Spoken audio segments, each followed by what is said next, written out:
Jangan lupa like, komen, dan subscribe channel YouTube TVRI Bengkulu dan nyalakan lonceng notifikasinya. Oke pemirsa, kita lanjutkan lagi obrolan kita pagi ini bersama dengan Teh Epi Handayani. Oke. Teh Epi nih aslinya Sunda Teh. Sunda pisan. Sunda pisan. Namanya aja pakai P. Iya. Epi. Bukan V ya, Bukan Epi pakai P. Pakai Pepaya. Gitu. Nah, Teh Epi tadi udah cerita tentang background nih. Udah tahu nih background Teh Epi gitu kan asalnya dan Institut apa tadi Teh? Institut Fleksibel Banget Fleksibel atau banget. Institut Publisisis Bogor. Gitu. Nah, sekarang kita masuk ke tema inti kita, katakan tidak pada korupsi nih. Iya. Teteh kan spesialis kampanye anti korupsi. Betul. Gitu. Mungkin di luar sana masih banyak orang yang belum tahu nih. Tugas pokok dan fungsi dari KPK sendiri itu apa nih Teh? Iya. Jadi kan kalau masyarakat umum gitu ya atau masyarakat awam yang jarang nonton TV gitu, taunya tuh KPK hanya melakukan OTT aja, Iya. penangkapan Iya. kepada koruptor gitu. Padahal kan sebenarnya tuh tugas KPK tuh ada 6 ya sekarang ya. Ada pencegahan, penindakan, kemudian supervisi, monitoring, koordinasi, dan eksekusi. Eksekusi itu sekarang tuh kita bisa mengeksekusi putusan pengadilan. Kalau dulu kan enggak. Nah, yang paling menarik ini adalah yaitu pencegahan. Jadi KPK itu dalam melaksanakan pemberantasan korupsi ada 3 strategi yang kita sebutnya Trisula. Ada penindakan, pencegahan, dan sekarang pendidikan gitu. Trisulanya. Iya. Pendidikan itu tempat saya bernaung nih di bawah Kedeputian Pendidikan dan Peran Serta Masyarakat. Dengan melibatkan peran serta masyarakat tentunya Trisula ini.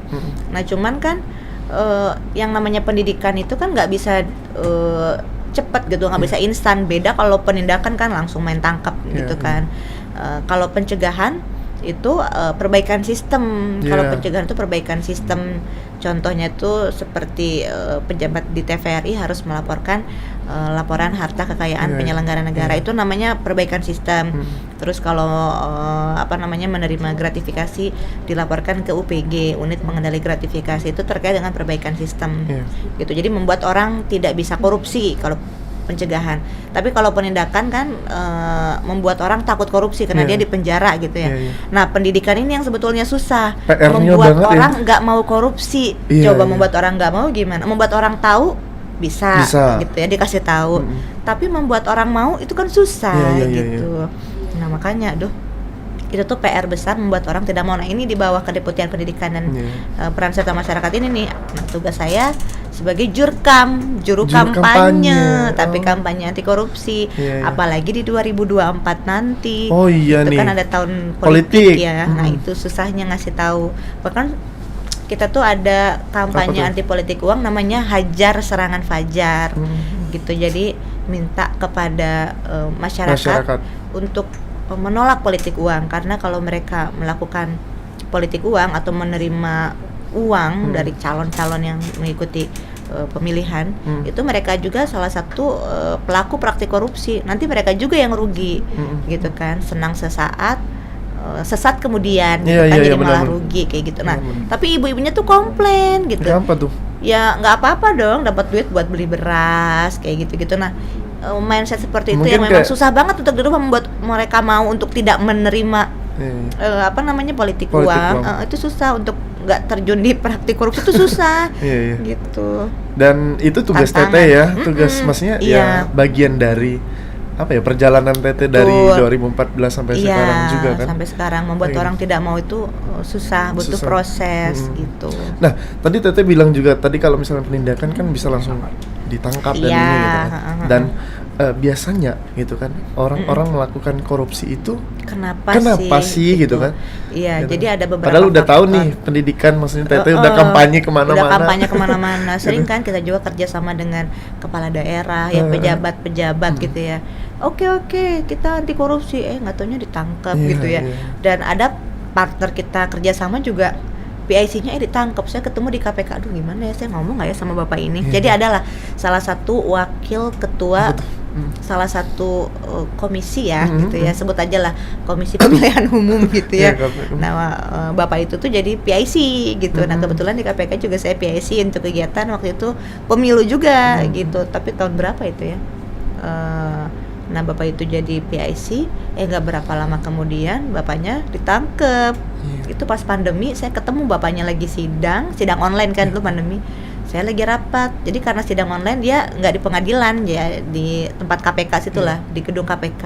Pas saya keluar mau ke toilet, ada bapaknya. Saya bingung, aduh ada bapak ini, saya pura-pura nggak lihat kan. Bapaknya juga pura-pura nggak lihat, pakai masker tapi kenal. Cuma dari situ ya senyum aja, cuman artinya miris gitu loh. Kita kerjasama dengan mereka, tapi mereka tersandung. Kita nyebutnya tersandung, terjebak atau sengaja ya, kita juga nggak tahu ya motivasinya dia. Hanya alasannya tuh ada yang karena kebutuhan, ada karena keserakahan, kayak gitu. Ada ya karena faktor lingkungan ya, sistem di dalamnya situ gitu. Kalau berbaik sangkanya mungkin dia tidak mau melakukan, tapi sistemnya yang membuat dia harus melakukan gitu. Dan pada akhirnya dia yang kena. Nah, ya kita nggak tahu sih apa kita belek hatinya kayak gitu lah. Tapi fakta dan bukti-bukti menunjukkan bahwa dia bersalah gitu lah. Menjadi tersangka juga ya. Kasusnya, gitu. Nah, tadi juga melihat bahwa ditahan ya kayak gitu. Bahwa banyak faktor juga nih Teh gitu ya. Gitu. Kalau Teteh melihat bahwa faktor-faktor terjadi itu apa karena memang sistem kita yang bisa dicurangin gitu, atau yang bisa dikelola dengan disalahgunakan kayak gitu. Gitu. Jadi kadang-kala kita juga suka kecewa ya gitu. Jadi KPK sudah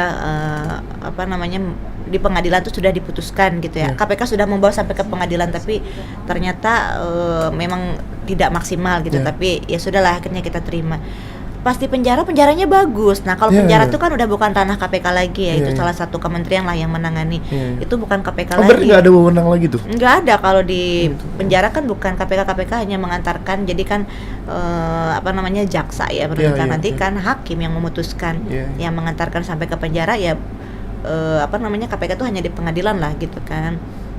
Nah kalau udah masuk ke sel tahanan itu mah udah urusan kementerian yang lain ya. Tapi ternyata kan bahkan yang saya tahu katanya Gayus Tambunan tuh di LP itu depannya rumahnya dia katanya ya. Cuma saya nggak tahu juga gitu. Jadi bisa keluar. Berarti artinya juga ada penyimpangan dong di sana dong. Gitu kan. Gitu. Makanya waktu itu kan Mbak Najwa Shihab tuh pernah kayak sidak kan. Iya benar. Dengan Pak Denny Indrayana ya kalau nggak salah sidaknya. Iya. Gitu. Yang kasus EKTP juga kalau nggak salah pernah lihat juga di YouTube tuh. Mbak Najwa Shihab juga tuh. Gitu kan. Nah, gitulah, jadi memang harus sinkron ya semuanya. Jadi tapi kan kita pelan-pelan ya. Memang butuh proses ya gitu. Optimis lah kita bisa ya. Berarti artinya KPK ini terbentuk kalau saya lihat sih tahun 2000. Waktu itu kan kita bentuk undang-undangnya kan Undang-Undang 30 tahun 2002 ya. Udah lama sih kan gitu. Tapi kalau berdirinya dan sampai sekarang itu berarti aktifnya dari tahun 2002 juga ya? Iya itu gitu. Gitu. Nah, kalau selama Teteh bekerja dan masuk di KPK sendiri, bagian dari Komisi Pemberantasan Korupsi, melihat data-data dari dulu sampai sekarang nih, kayak gimana nih Teh? Menurunkah? Kalau pelaporan yang masuk atau tindak pidana korupsi itu banyak gitu ya. Dan yang banyak itu adalah terkait dengan penyuapan. Gitu. Nah, penyuapan itu artinya masyarakat itu masih sangat permisif gitu dengan praktik korupsi. Kita jangan bicara dulu yang besar lah ya, yang ditangani oleh KPK. Yang kecil-kecil aja masyarakat itu berdasarkan data Badan Pusat Statistik itu masyarakat itu masih sangat permisif gitu. Yang harusnya misalkan KTP nih, dia harusnya gratis nggak berbayar, tapi dia rela gitu mau bayar gitu. Bahkan tadi nih saya kan di Bengkulu kan ada kegiatan roadshow bis KPK kan di Bengkulu ini. Nah terus ada ibu-ibu nyamperin saya, guru kebetulan. Terus dia bilang kayak gini, saya guru, saya mau naik golongan, saya harus bayar ke salah satu oknum di dinas tersebut gitu. Saya nggak usah sebutin nama daerahnya pokoknya salah satu kabupaten di sinilah gitu. Harus bayar 3 juta gitu. Buat apa? Kata saya, untuk naik tingkat dari golongan 3B ke 3C gitu. Kok harus bayar? Iya, karena kan ada persyaratan, salah satunya makalah kayak gitu. Nah, dia nggak usah bikin makalah asalkan bayar 3 juta. Nah, artinya kan masih ada ya. Dan kata saya gini, ibu jangan mau bayar, kata saya gitu. Ya saya sih sebenarnya nggak apa-apa sih ibu bayar tuh kan ibu. Nah, iya, masih kayak ada gitu, ini maksudnya, ya. tapi Gitu. jangan mahal-mahal ya, harusnya nggak boleh bu. Iya. Ibu ikutin jalur aja gitu. Ya udah ini sekalian saya mau lapor kayak gitu-gitu tuh masih banyak gitu. Oke, baik tapi ditahan dulu ceritanya. Oke. Nanti kita lanjutkan lagi di Siap. segmen berikutnya. Kita gali tentang mungkin cerita-cerita di lapangan bagaimana Iya. Teteh itunya tentang KPK-nya juga. Oke. Dan untuk para pemirsa jangan kemana-mana, kita akan kembali lagi setelah jeda pariwara berikut ini.